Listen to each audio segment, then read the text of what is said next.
Bonjour à tous, je suis heureux de vous retrouver pour ce 9e chapitre du cours de L3 Politique et Société dans la France du Consulat et de l'Empire, chapitre consacré à la vie religieuse à l'époque de Napoléon.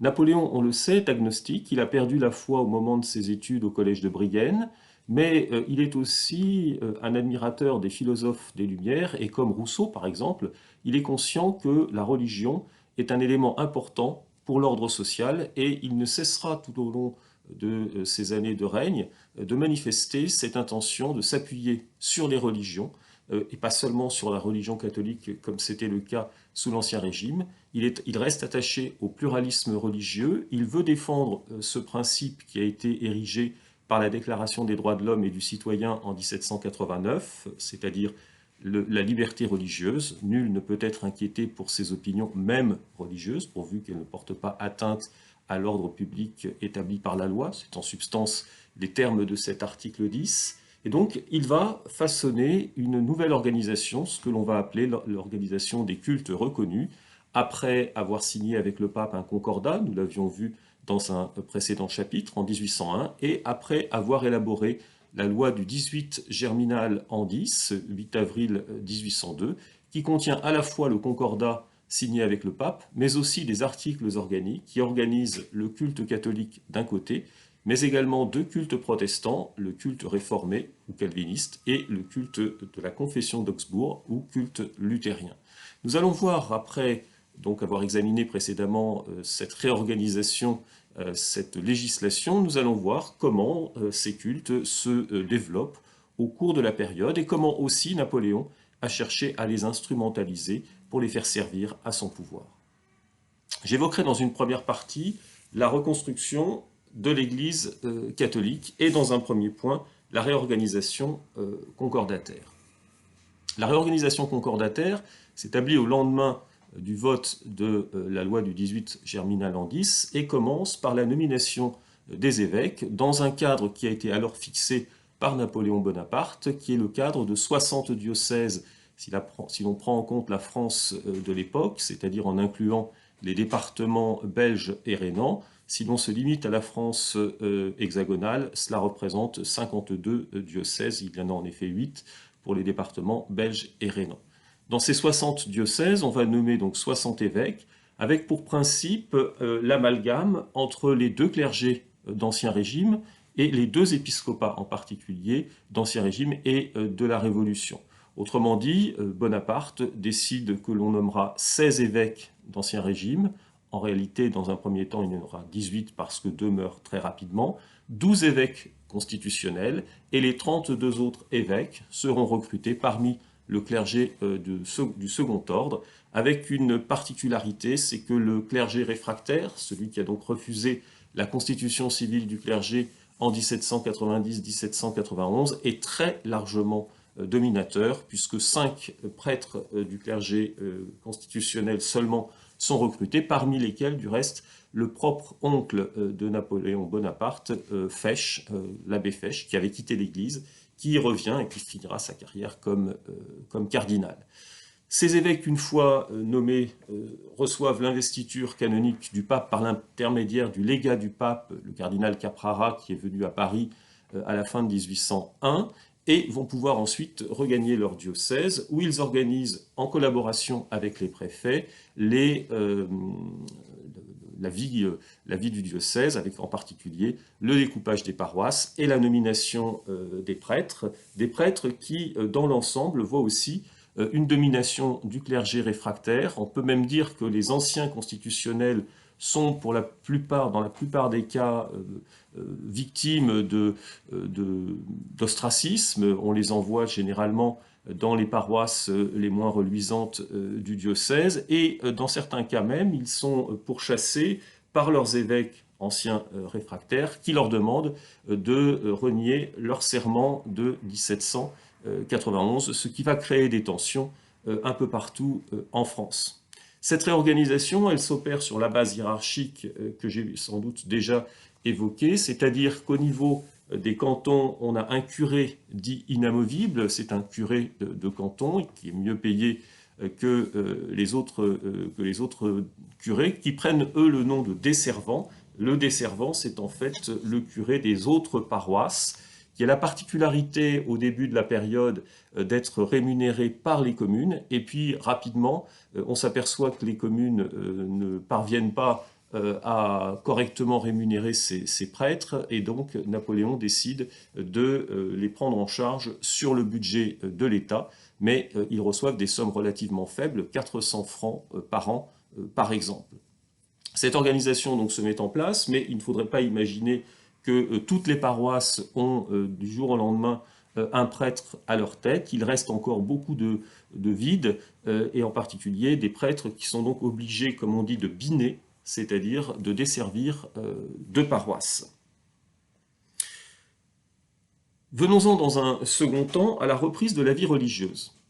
La vie religieuse dans le catholicisme n'a pas attendu l'arrivée au pouvoir de Bonaparte pour retrouver une certaine vigueur. On sait que dès l'époque du Directoire, un certain nombre d'églises ont rouvert, des services soit par des réfractaires, soit par des constitutionnels, et ce renouveau est complété donc sous le consulat grâce à la réorganisation dont je viens de parler.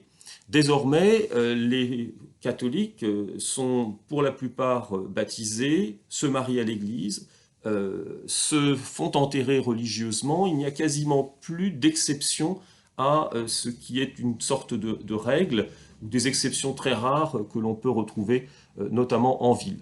Autrement dit, les rites traditionnels du catholicisme reviennent.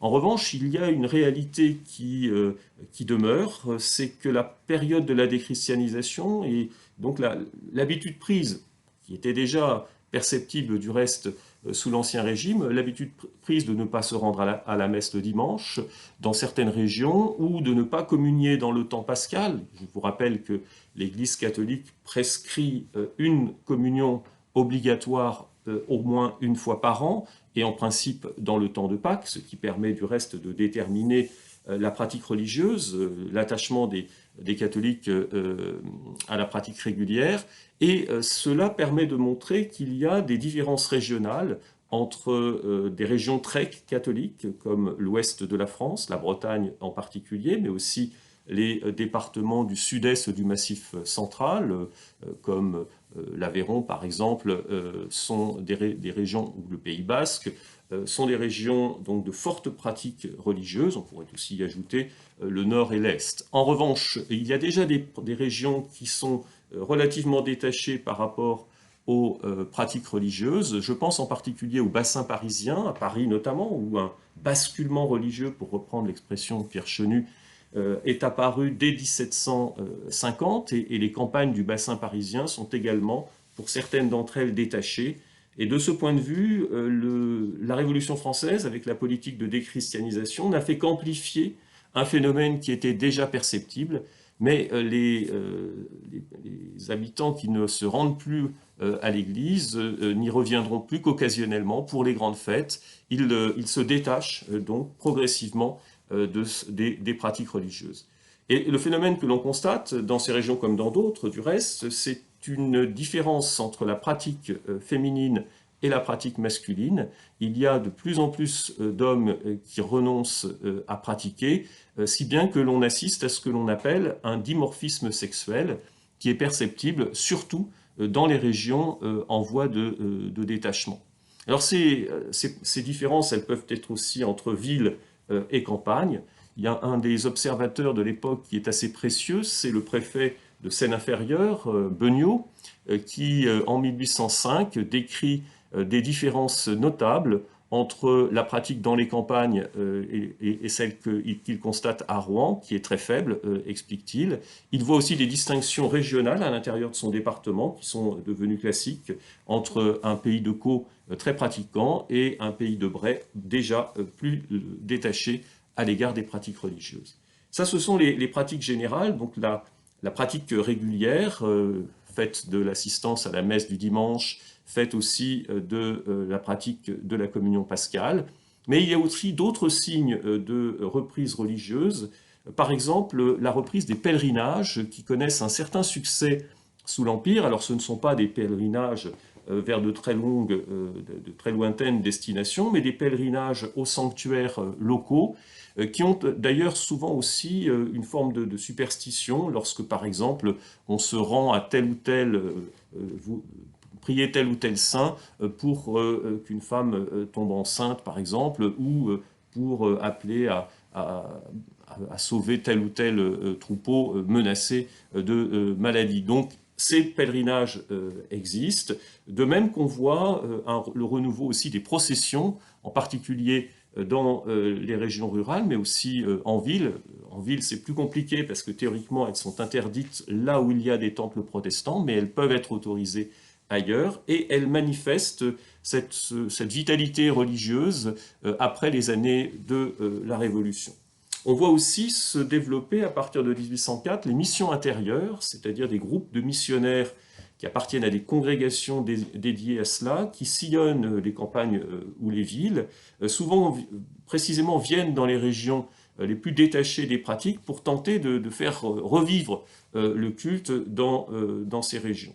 L'inconvénient pour ces congréganistes, enfin pour l'État, c'est que ces congréganistes sont étrangers au clergé concordataire, et le gouvernement finit par s'en méfier, et en 1809, il interdit les missions intérieures, de même qu'il va interdire les prédicateurs qui ne sont pas membres du clergé concordataire, mais nous y reviendrons, nous sommes à une époque, 1809, où le gouvernement se méfie de l'Église catholique.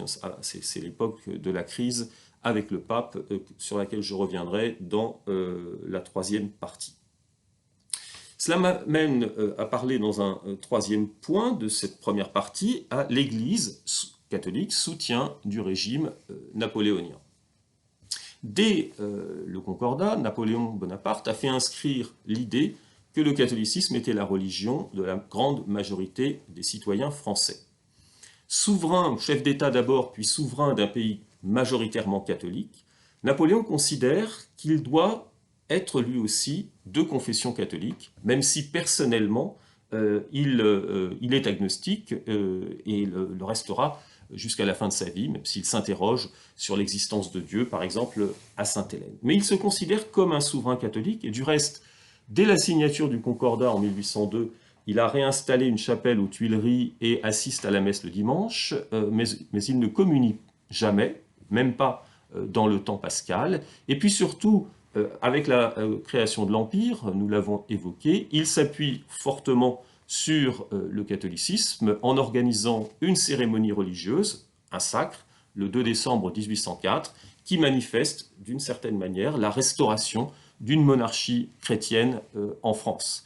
Ce sacre est du reste accompagné par l'organisation d'une institution, la Maison de l'Empereur, au sein de laquelle, comme sous l'Ancien Régime, il y a un grand aumônier, qui n'est autre que le cardinal Fesch, qui est chargé d'organiser la vie religieuse à la cour, et donc les cérémonies qui en découlent. Cette manifestation donc d'une primauté donnée à l'Église catholique n'empêche pas, par exemple, que les protestants, les représentants du protestantisme, aient été aussi invités au sacre. De même, l'ensemble des églises, sur lesquelles je vais revenir dans un instant, sont invités à favoriser l'ordre social, c'est-à-dire par exemple à dénoncer tel ou tel complot dont le clergé aurait connaissance, et en particulier à travers la confession. Mais ce clergé est aussi invité à faire prier pour le succès des armées napoléoniennes, et on voit un nombre important de textes en ce sens à partir de 1805, lorsque la guerre reprend sur le continent. Clergé qui va aussi organiser des cérémonies religieuses, des Te Deum, pour saluer ces victoires napoléoniennes, et on salue alors à la fois le chef de guerre victorieux, celui qui doit amener la paix à l'Europe, mais encore le restaurateur des cultes, autant de mentions qui apparaissent très régulièrement dans les textes, dans les éloges qui sont alors proclamés. Bref, une église qui est placée, qui est mise au service du régime, avec de plus en plus aussi une fonction qui apparaît très nettement, c'est l'encouragement par le clergé de dire aux jeunes gens qui sont invités à partir à l'armée d'y aller et de ne pas donc déserter. Cela est même inscrit dans un texte dont Napoléon a voulu la rédaction en 1806, un catéchisme impérial unique pour tout le pays, qui contient à la fois le contenu des dogmes de la religion catholique, mais aussi un certain nombre de dispositions que le catholique doit adopter vis-à-vis de l'État, et en particulier l'obéissance au chef de l'État et la nécessité de partir à l'armée comme conscrit. Donc cette dimension est très forte et explique que finalement l'Église ait contribué d'une certaine manière à la consolidation de l'État napoléonien. En retour, Napoléon va se montrer généreux à l'égard de l'Église catholique et d'ailleurs de l'ensemble des cultes reconnus à l'époque, puisque le budget des cultes, qui n'était que de 1 500 000 francs, donc c'était très faible au début de la période, va être multiplié par 10 en 1814, il est de 16 millions, ce qui s'explique par le fait, comme on l'a dit, que l'État prenne à sa charge désormais le traitement des 30 000 curés et desservants que l'on compte dans la France de l'époque, et bien entendu traitement aussi du haut clergé, les évêques qui touchent 10 000 francs par an, les vicaires généraux, chanoines, etc. Que l'État a aussi pris en charge la reconstruction, voire la construction d'édifices religieux, qu'il a encouragé également à la reprise des vocations religieuses en cédant des bâtiments pour organiser des séminaires, à partir de 1807 aussi en attribuant des bourses à l'image de ce qui se fait dans les lycées pour des candidats au sacerdoce. Napoléon s'est rendu compte en effet qu'il y avait un déficit en prêtres à l'époque, et donc il multiplie les signes, les encouragements pour que ces jeunes gens entrent dans les séminaires, et il va même suspendre d'obligation de service militaire les jeunes gens qui se désignent à la prêtrise. Il y a donc aussi une aide qui a été apportée à l'Église catholique au cours de la période et qui a permis donc une relance des vocations religieuses, même si à la fin de l'Empire, il y a moins de prêtres. Il est mort 6800 prêtres au cours de la période du Consulat et de l'Empire, et il n'y en a eu que 6000 ordonnés, c'est-à-dire qu'il y a le clergé est plus faible à la sortie de l'Empire qu'il ne l'était en 1801. J'en viens dans une deuxième grande partie à l'organisation des cultes minoritaires. Ces cultes minoritaires sont au nombre de 3 et forment avec le culte catholique donc les cultes reconnus. 2 de ces cultes ont été reconnus dès 1802, on l'a évoqué à travers la loi du 18 germinal en 10, c'est le culte réformé et le culte de la confession d'Augsbourg. Pour le culte israélite, comme on dit à l'époque, il n'est reconnu qu'en 1808, mais dès 1802, en présentant la loi sur les cultes, le ministre des cultes, directeur des cultes, pardon, il sera ministre qu'à partir de 1804, le directeur des cultes, Portalis, avait rappelé que le judaïsme était la liberté du culte était respectée pour les juifs. Et si en 1802 on n'a pas inclus les juifs dans l'organisation de l'Église, c'est parce que à l'époque Napoléon Bonaparte encore considère le judaïsme, considère les juifs comme faisant partie d'une nation à part, et par conséquent il n'a pas souhaité à ce moment-là les intégrer à l'organisation des cultes reconnus. Premier point, l'Église réformée. L'Église réformée est organisée à partir de 1802 sur un modèle consistorial, c'est-à-dire qu'elle ne retrouve pas le modèle traditionnel de l'Église calviniste qui prévalait jusqu'alors, c'est-à-dire un modèle presbytéro-synodal qui s'appuie sur les communautés de fidèles à la base et sur la réunion des représentants de ces communautés dans le cadre de synodes qui peuvent être régionaux ou qui peuvent être nationaux. En 1802, on met en place un système qui est un système intermédiaire, en quelque sorte. Les communautés de base ne sont pas reconnues en tant que telles. En revanche, on reconnaît une structure qu'on pourrait dire intermédiaire, c'est-à-dire un consistoire.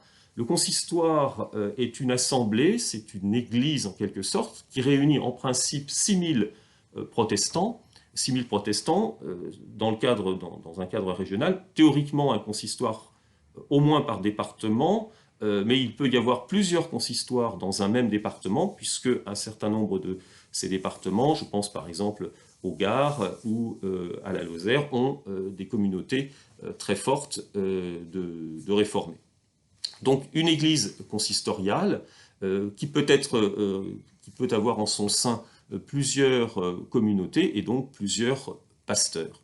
Dans cette organisation, on met en place une structure qui est l'assemblée consistoriale, qui est composée du principal pasteur de la région, du consistoire, et des notables du protestantisme. En principe, mais là encore, ça n'est pas toujours respecté, il faut, pour être membre d'une assemblée consistoriale, faire partie des 100 plus imposés du secteur. Ce système va fonctionner, mais je le disais, il n'y a pas d'instance supérieure, il n'y a pas de consistoire central, à la différence de ce que l'on verra chez les luthériens, puis ensuite chez les juifs. Les régions protestantes, les régions réformées sont traditionnellement dans la France de l'intérieur le sud-est du Massif central, le Dauphiné, la région des Charentes, la Dordogne, Paris également. Au total, les réformés représentent un ensemble de 840 000 personnes dans la France de Napoléon, c'est-à-dire que ça inclut aussi les réformés des régions rhénanes en particulier. La particularité des réformés, c'est que s'ils se sont vus reconnaître donc le statut de citoyen français à la fin de 1789, ils sortent d'une situation qui est celle d'une interdiction par l'édit de Fontainebleau de 1685, qui a fait que ceux qui étaient restés en France n'ont pu pratiquer leur culte qu'au désert, c'est-à-dire qu'ils n'avaient pas de lieu de culte. Il a donc aussi fallu, à l'époque du Concordat, envisager à la fois la construction de temples et même l'attribution d'anciennes églises, c'est par exemple le cas à Paris de l'oratoire du Louvre, qui est attribué aux réformés pour leur permettre donc d'organiser leur culte. Il y aura ainsi 70 temples qui sont attribués, 70 églises qui sont attribuées sous forme de temples dès 1802. 30 temples sont par ailleurs loués par les communautés protestantes qui, dans certains cas, n'ont même pas encore d'édifice pour pratiquer le culte et continueront à le pratiquer en plein air. Le déficit vaut aussi pour les pasteurs. Le ministre des Cultes avait prévu en 1804 de salarier 270 pasteurs. Il n'y en a à l'époque que 170 à peu près, et ils ne seront encore que 214 en 1814, c'est-à-dire que l'effectif est encore déficitaire par rapport aux communautés présentes. Ces pasteurs sont nommés par les assemblées consistoriales et comme pour les curés de canton, ils doivent obtenir l'agrément du gouvernement pour pouvoir exercer. Ils sont également salariés, rémunérés par l'État. Nous en venons dans un second point aux luthériens, donc à l'Église luthérienne. L'Église luthérienne qui regroupe sous l'Empire environ 220 000 personnes, essentiellement concentrées en Alsace, dans le Bas-Rhin notamment, qui est le département le plus riche en luthériens. Le chiffre, 145 000 fidèles de l'Église luthérienne dans le Bas-Rhin. On en retrouve également dans les Vosges, dans le département des Vosges, dans le département de la Moselle et également dans la région de Montbéliard. Dans le cadre du culte de la confession d'Augsbourg, le système est un peu différent d'organisation puisque à la base on retrouve les églises consistoriales, mais elles sont regroupées en inspections. Et au sommet, il y a un consistoire central qui siège, dont le président siège à Strasbourg. On a nommé pour présider ce consistoire central un magistrat de Colmar qui s'appelle Jean-Philippe Kern, qui est nommé par le premier consul en 1802 et qui va se charger d'organiser l'église luthérienne. Donc en inspection, il y a par exemple 5 inspections dans le Bas-Rhin qui regroupent 23 églises consistoriales. Cela représente aussi 258 temples. Alors, dans le cas de l'Alsace, le statut des protestants n'était pas du tout le même que celui des protestants de la France de l'intérieur, et donc la pratique avait continué à s'exercer, et il y avait donc un réseau de temples assez fourni au moment de la Révolution française, qui a été conservé par la suite sous le consulat. On trouve également une inspection à Colmar avec 4 églises consistoriales et 24 pasteurs, une à Montbéliard avec 5 églises consistoriales et 28 pasteurs également. Et puis finalement aussi sera organisée une église consistoriale à Paris. La communauté luthérienne de Paris avait été rattachée à Strasbourg jusqu'alors, mais en 1809, une église consistoriale est organisée et un temple, le temple des Billettes, est attribué à l'église luthérienne. Il existe toujours donc dans le Marais encore aujourd'hui. J'en viens dans un troisième point à la reconnaissance du culte israélite. La reconnaissance du culte israélite. Les Juifs, comme les protestants, ont obtenu le statut de citoyen français au début de la Révolution française. C'est la suite de la Déclaration des droits de l'homme et du citoyen, même s'il y a eu un décalage dans le temps entre l'attribution de cette citoyenneté aux Juifs du Sud et aux Juifs de l'Est. Ce qui m'amène à rappeler en 2 mots quelle est la situation du judaïsme français au début du consulat et sous l'Empire. Au total, dans l'Empire, en 1808, il y a eu une enquête à l'époque qui nous permet de le déterminer, il y a un peu plus de 77 000 juifs, dont un peu plus de 44 000 dans la France hexagonale, à laquelle je m'intéresserai particulièrement. Dans cette France hexagonale, il y a 2 blocs importants. Le bloc de l'Est, composé donc des Juifs de Moselle et d'Alsace, qui représentent à peu près les 4/5 des Juifs de France de l'époque, qui avaient des statuts différents avant la Révolution, mais essentiellement vivaient en milieu rural, dans des petites villes, se voyant par exemple interdite l'entrée dans Strasbourg, ce qui fait que la communauté strasbourgeoise était très faible à la veille de la Révolution, mais va se développer au cours de la période de la Révolution puis de l'Empire. Cette communauté de l'Est, assez forte, on le disait, environ 30 000 juifs, avait des relations compliquées avec les autres confessions chrétiennes, catholiques ou protestantes. Cela d'ailleurs s'était traduit dès la rédaction des cahiers de doléances par des motions contre les juifs, et c'est ce qui explique en partie cet anti-judaïsme beaucoup plus prononcé dans l'Est, que les Juifs de l'Est n'aient obtenu qu'en septembre 1791 un statut de citoyen français. C'est ce qui explique aussi, on va le voir dans un instant, les préventions de Napoléon à l'égard de la communauté juive.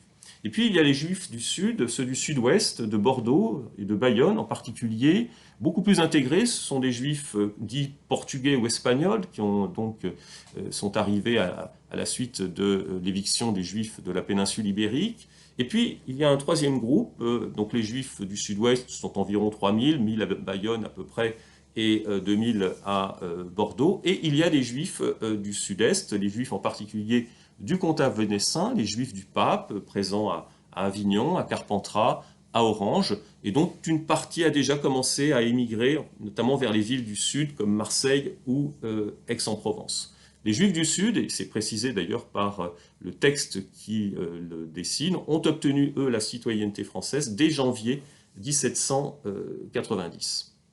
La liberté religieuse a donc été reconnue au début du consulat, mais Napoléon veut organiser le culte israélite, en partie aussi parce qu'il veut le contrôler. C'est une des raisons qui le pousse à cela. Il a été lui-même en contact avec le judaïsme, qu'il connaît mal néanmoins, mais il a été en contact avec les Juifs, notamment au moment de la première campagne d'Italie en 1796-1797, à Bologne, à Ancône, où des communautés juives ont été menacées et auxquelles il a apporté secours. Je pense par exemple à Ancône. Il a rencontré aussi des Juifs en Égypte et en Syrie, et s'est du reste appuyé sur ces communautés pour l'administration du pays, voire pour la conquête de la Syrie en 1799. Mais il a aussi des préventions liées à un antijudaïsme, je dirais, traditionnel, qui s'appuie aussi sur les tensions que j'évoquais à l'instant, perceptibles dans la région de l'Est notamment, dans le cadre d'échanges financiers en quelque sorte entre des prêteurs juifs, des usuriers pour utiliser le terme que reprendra Napoléon, et des paysans, essentiellement catholiques et protestants, qui ont fait appel aux Juifs pour leur prêter de l'argent au moment, par exemple, d'acheter des biens nationaux à l'époque de la Révolution, et qui rencontrent des difficultés pour rembourser ces emprunts, contestent les conditions de ces emprunts, voire les taux d'usure, multipliant donc les procès, et voire conduisant à des rixes dans certains cas, ce qui va contribuer finalement à durcir de la part de Napoléon la législation qu'il met en place. Cette législation, elle est adoptée en deux temps. Tout d'abord, en 1806, Napoléon convoque une assemblée de notables, 111 notables juifs. Qu'il connaît mal le judaïsme, il pose toute une série de questions qui se ramènent en fait à savoir si les juifs peuvent s'intégrer dans une société qui est réglementée par le Code civil. En particulier, il y a des questions sur la bigamie, et donc la polygamie aussi, sur la question de l'engagement militaire. Est-ce que les Juifs sont prêts à s'engager dans l'armée? Bref, toute une série de questions qui visent à favoriser l'intégration des Juifs dans la société. Et puis, dans un second temps, il réunit une assemblée plus religieuse, en quelque sorte, le Grand Sanhédrin, qui est une institution qui n'existait plus depuis l'Antiquité, qui comprend des rabbins, qui est censé donc valider les propositions qui ont été faites par l'Assemblée des notables. Ces assemblées s'étant réunies, Napoléon tarde quelque peu à légiférer parce qu'il est occupé par la campagne contre la Prusse et contre la Russie en 1806-1807, ce qui contribue là aussi à accroître sa méfiance à l'égard des Juifs. Il a en particulier vu beaucoup de Juifs en Pologne, ce qui là aussi explique la teneur des mesures qui ont été adoptées en 1808. Finalement, le 17 mars 1808, il prend plusieurs décrets. Un décret d'organisation du culte lui-même, qui prévoit que les Juifs seront organisés sur le modèle des cultes protestants, avec à la base des consistoires, qui doivent regrouper au moins 2000 Juifs, donc dans les régions où ils sont le plus nombreux. La différence, c'est qu'on crée aussi un consistoire central qui permettra d'offrir un interlocuteur unique pour l'État, pour le ministre des cultes en l'occurrence. Autre différence avec les autres cultes reconnus, les rabbins, s'ils sont nommés par l'Assemblée consistoriale et s'ils doivent être reconnus par l'État avant de pouvoir entrer en fonction, c'est le fameux contrôle que j'évoquais à l'instant. En revanche, ils ne sont pas rémunérés par l'État. Il faudra attendre 1831, c'est-à-dire le début de la monarchie de Juillet, pour que l'État prenne en charge la rémunération des rabbins. À côté de ce décret donc, sur l'organisation du culte juif, il y a d'autres dispositions qui sont prises, ce que l'on a appelé les décrets infâmes, qui prévoient pour les Juifs de l'Est et pour 10 ans, mais c'est tout de même une période longue, un statut finalement différent, qui contrevient à l'égalité qui s'impose à tous les citoyens français à l'époque. Ces dispositions, c'est par exemple l'effacement d'une partie des dettes que les paysans avaient à l'égard de prêteurs juifs, donc en 1808. C'est l'obligation aussi, en plus du paiement de la patente, si l'on veut s'installer comme commerçant, de demander l'autorisation au préfet. C'est une limitation aussi dans les mouvements migratoires entre départements qui s'impose. C'est enfin l'obligation, comme pour tout citoyen français, de partir à l'armée, mais sans la possibilité d'acheter un remplaçant pour les Juifs à partir de 1808. Enfin, pour ceux qui n'en avaient pas, c'est l'obligation aussi d'établir un état civil, de se faire inscrire sur les registres d'état civil et d'adopter, donc quand ça n'était pas le cas, un prénom et un nom. Donc un sentiment ambivalent de la part des communautés juives qui voient d'un côté les atouts d'une reconnaissance du culte, de leur culte, et donc une affirmation de la liberté religieuse, mais qui déplore dans le même temps ces mesures restrictives qui ont été adoptées donc, par ces décrets. Je le disais, cela concerne les Juifs de l'Est, puisque très rapidement les Juifs du Sud, Sud-Ouest et Sud-Est, et les Juifs de Paris seront dispensés de l'application de ces mesures. Ma troisième partie portera sur la crise du sacerdoce et de l'Empire. Je reviendrai dans un premier point sur Napoléon et le pape. Nous avions quitté Napoléon et surtout le pape en 1804 au moment du sacre. Le pape est resté ensuite plusieurs mois à Paris jusqu'au printemps de 1805 et est ensuite rentré dans ses États, renonçant ou refusant de couronner Napoléon comme roi d'Italie, puisque Napoléon est alors couronné roi d'Italie. Les tensions commencent donc à être perceptibles. Le pape n'a pas obtenu tout ce qu'il espérait en France, et en particulier, il n'a pas obtenu, en venant à Paris, l'abrogation des articles organiques concernant l'Église catholique.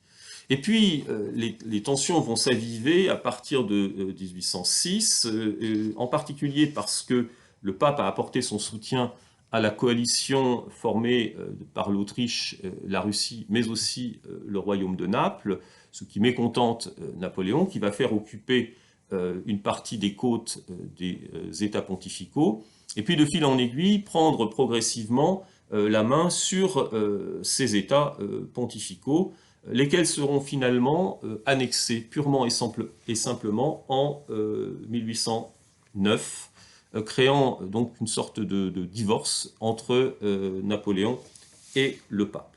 Mais avant même 1809, le pape avait réagi. Dès 1806, il refuse d'admettre les évêques qui sont nommés dans le royaume d'Italie, parce qu'il n'a pas reconnu l'annexion par le royaume d'Italie de la Vénétie. Et en 1808, il étend cette mesure aux évêques français, c'est-à-dire qu'à partir de 1808, aucun des évêques français nommés ne recevra son investiture canonique du pape et donc ne pourra exercer l'intégralité de ses fonctions d'évêque. Ils pourront au mieux être administrateurs, mais sans avoir vraiment le statut d'évêque. Et cette situation va durer jusqu'en 1814, 1815, jusqu'à la chute de l'Empire. En 1809, je le disais, donc Rome est annexée par l'Empire. Rome va devenir la seconde ville de l'Empire. La réaction du pape est immédiate. Il fulmine, pour utiliser le terme consacré, une bulle d'excommunication qui dénonce les auteurs de l'acte qu'a été donc l'annexion de Rome à l'Empire. Napoléon n'est pas cité nommément, mais il a bien compris qu'il était la principale cible du pape, et il donne l'ordre alors, même si on peut discuter sur les termes qu'il a utilisés, mais l'ordre a été compris ainsi, il donne l'ordre d'arrêter le pape, ce qui est fait en juillet 1809. Le pape est arrêté, il est alors au Quirinal, donc qui est une de ses résidences, devenue aujourd'hui le palais présidentiel à Rome. Il est arrêté au Quirinal, puis ensuite transporté, on le promène même jusqu'à Grenoble, et pour finalement, en août 1809, l'installer dans le nord-ouest de l'Italie, à quelques kilomètres de Gênes, dans la petite cité de Savone, où il est en résidence surveillée, il vit à l'évêché et en principe ne peut pas communiquer avec l'extérieur. Cet exil à Savone va durer jusqu'en 1812, et en 1812, il est transféré à Fontainebleau, où il restera jusqu'au début de l'année 1814.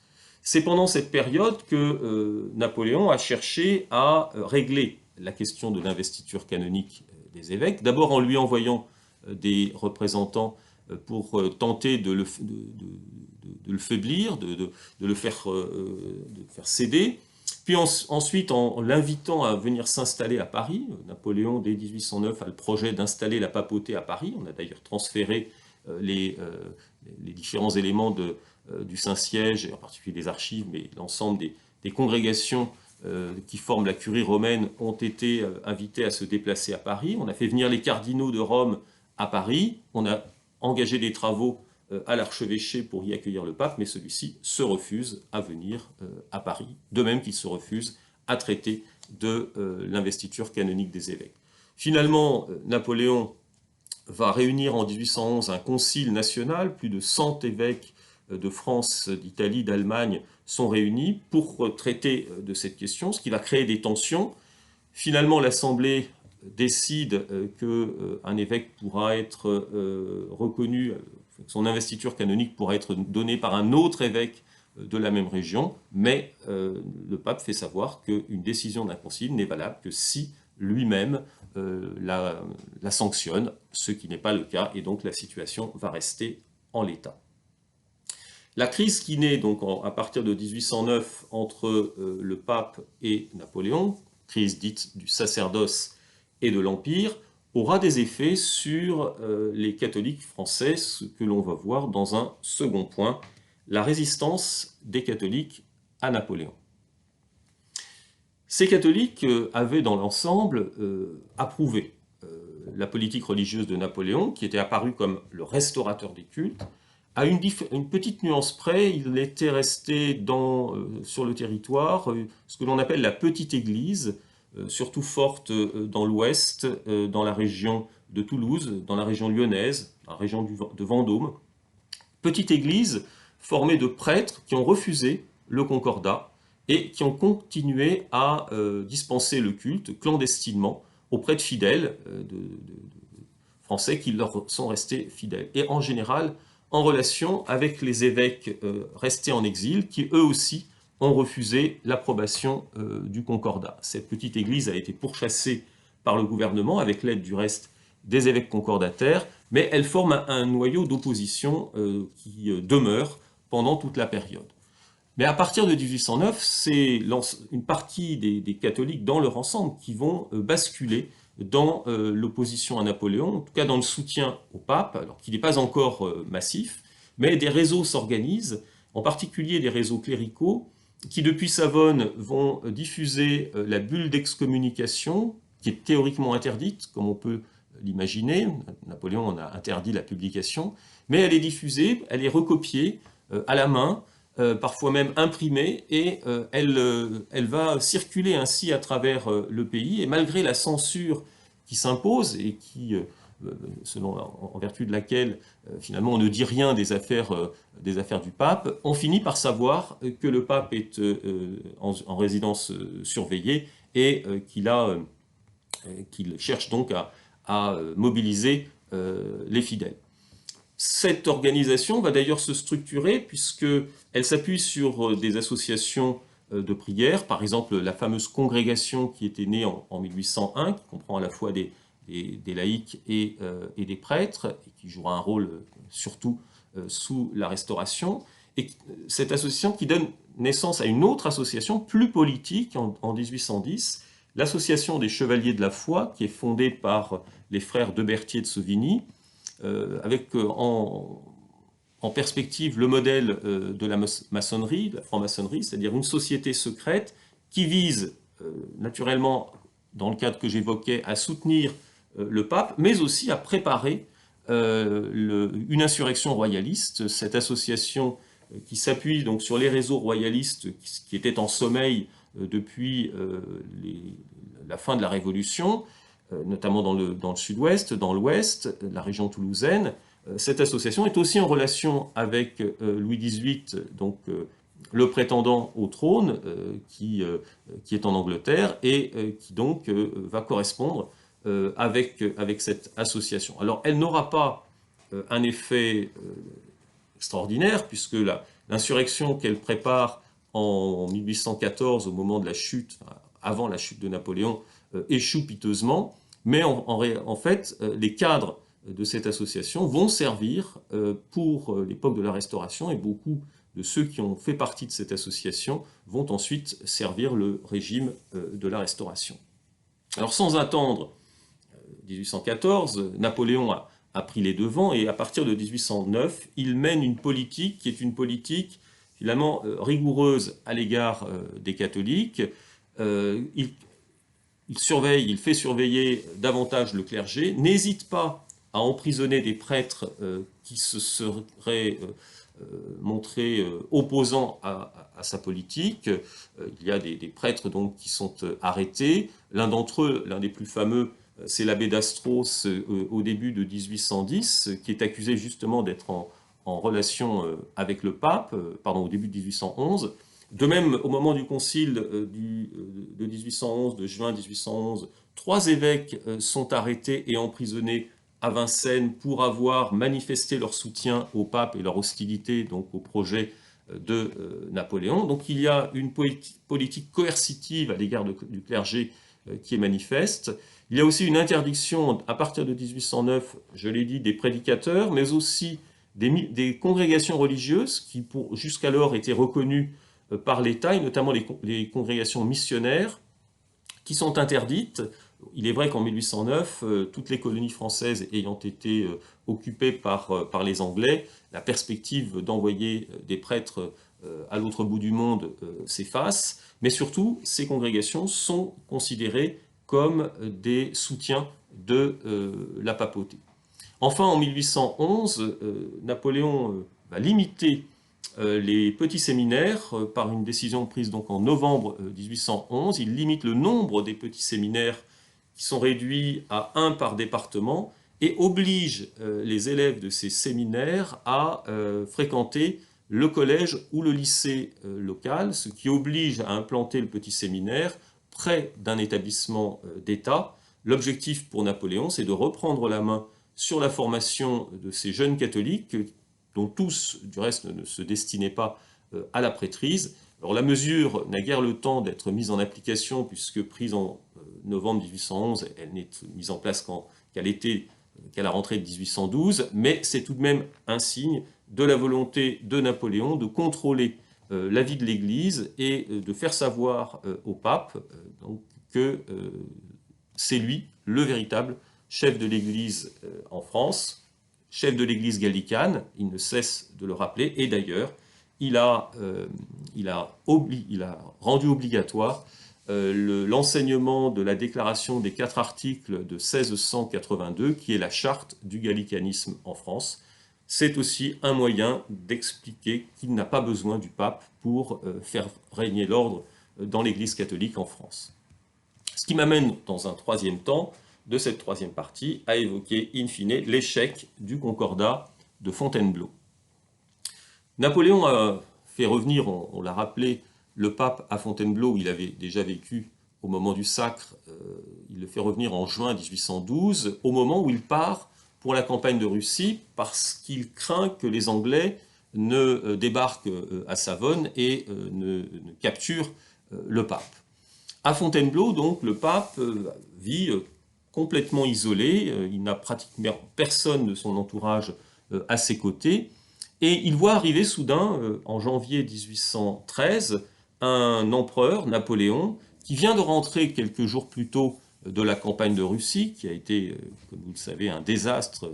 L'armée est rentrée en très piteux état, a franchi le Niémen en très piteux état en décembre 1812, mais Napoléon veut régler la question religieuse, signe que c'est pour lui une priorité, parce qu'il faut, à ses yeux, rétablir une forme de confiance entre les Français et lui-même, et cela passe par le règlement de cette question de l'investiture canonique, puisque depuis 5 ans, pardon, il n'y a plus d'évêques nommés, ce qui pose un certain nombre de problèmes dans les diocèses.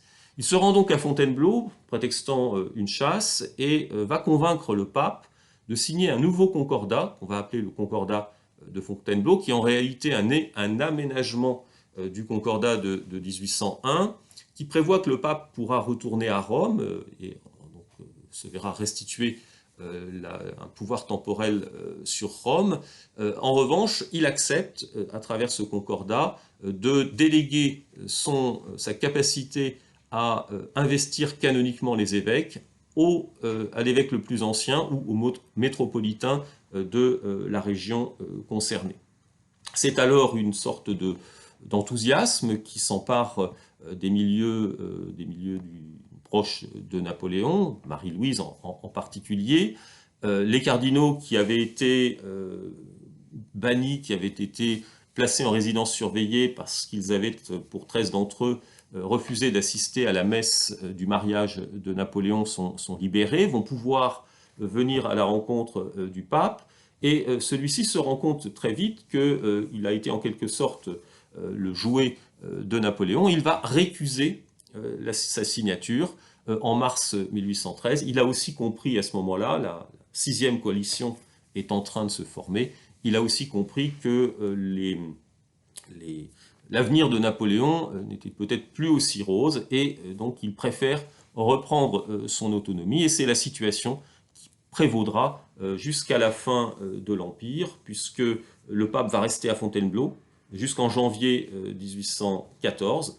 À ce moment-là, voyant les troupes alliées arriver à proximité, les Cosaques vont même se rendre jusqu'à Fontainebleau, mais quelques jours plus tôt, le pape en a été extrait et il est renvoyé à Rome par d'ailleurs une route occidentale qui longe le Massif central par l'ouest et arrivera à Rome au printemps, en mai 1814, et retrouvera à ce moment-là son pouvoir temporel, puisque ces États lui seront restitués dans le cadre des négociations qui ont lieu à Vienne, donc au moment du Congrès.